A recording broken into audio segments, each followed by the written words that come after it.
साथियों, हमारा देश स्वतंत्र होने के बाद में कई पार्टियों की सरकारें आई, कई पार्टियों के गठबंधन की सरकारें आई और हमें लगता है कि उन्होंने बहुत अच्छा देश चलाया या देश में काफ़ी प्रोग्रेस किया।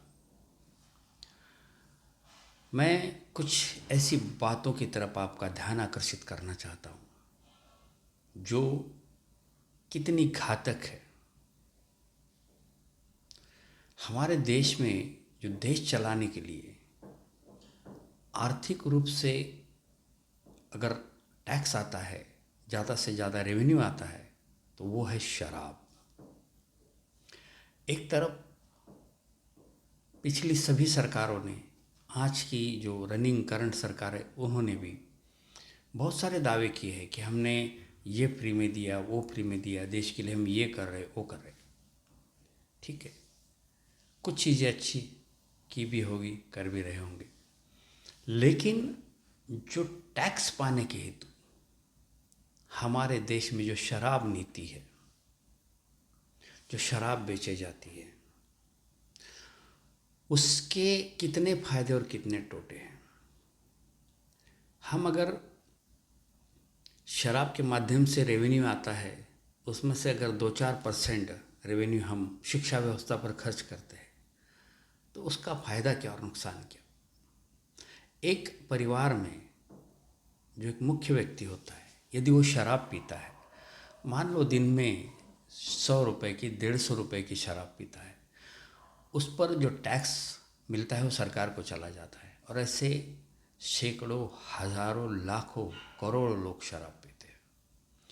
अब शराब पीने से होता क्या है, वो एक अकेला आदमी है, उसका शरीर बर्बाद नहीं होता है, पूरा परिवार बर्बाद होता है। उसके 1 या 2 बच्चे होंगे, वो उनको पढ़ा नहीं पाता, उनका ठीक से पालन पोषण कर नहीं पाता, क्योंकि ये खुद ना नौकरी करता है, ना ठीक से सोचता है, ना अपने बच्चों पर संस्कार करने की स्थिति में होता है। ये खुद बेहोश होता है।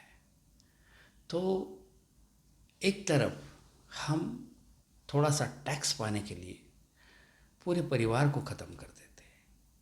जिस महिला ने, जिस लड़की ने उस ऐसे शराबी व्यक्ति से शादी की, उसका क्या कसूर, उसकी ज़िंदगी भी बर्बाद हो जाती है। जिन माँ बाप ने एक बेटे को जन्म दिया, पढ़ाया लिखाया, पाला पोसा, बड़ा किया, उसके बाद वो जब कमाता है, कमाने की स्थिति में आ जाता है, तब वो शराबी बन जाए, तो माता पिता को क्या फ़ायदा, कुछ भी नहीं। माता पिता को भी वो मारता है, घर से बाहर निकाल देता है।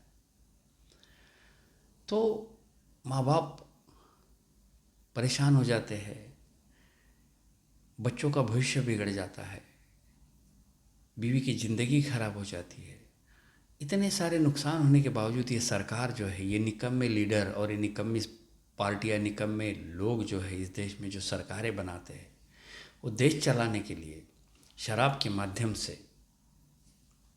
टैक्स इकट्ठा करते हैं और फिर देश चलाते हैं। अब क्या कहे ऐसे देश चलाने वाले लोगों को।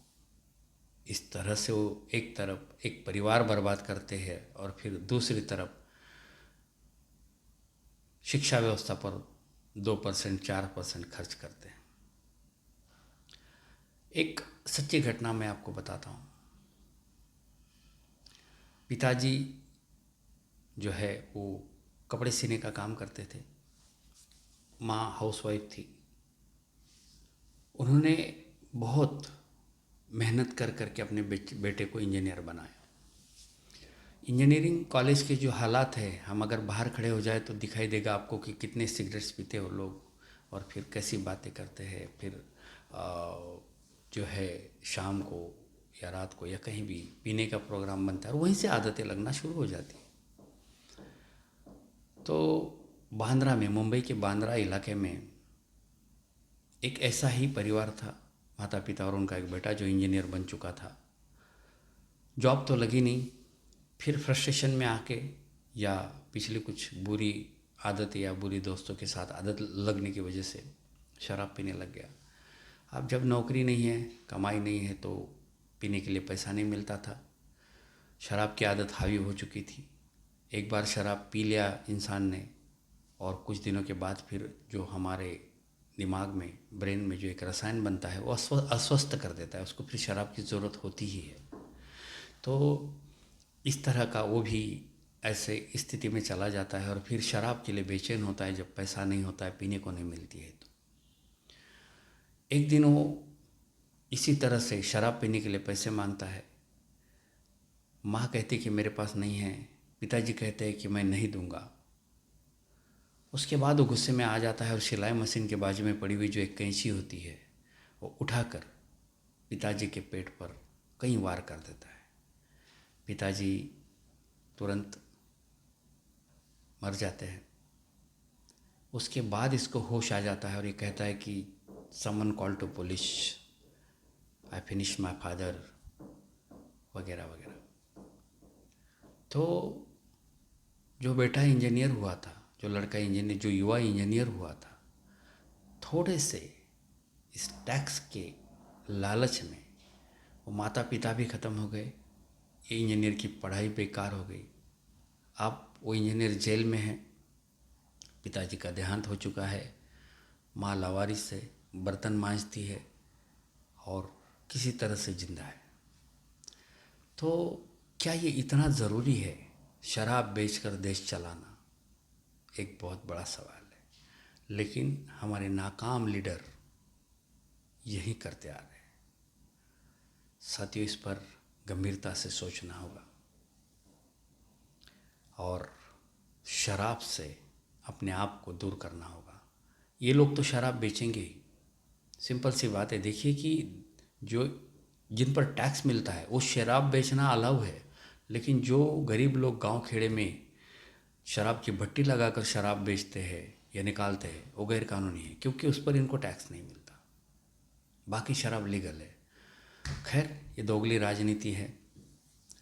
ऐसे लीडर जब तक हमारे देश में हैं और हम उनको वोट देकर चुन कर देंगे, ये हालत कायम रहेंगी और इसी तरह से कई जिंदगियां बर्बाद होते रहेगी। साथियों, मेरी बातों पर गौर कीजिए और शराब से दूर रहिए।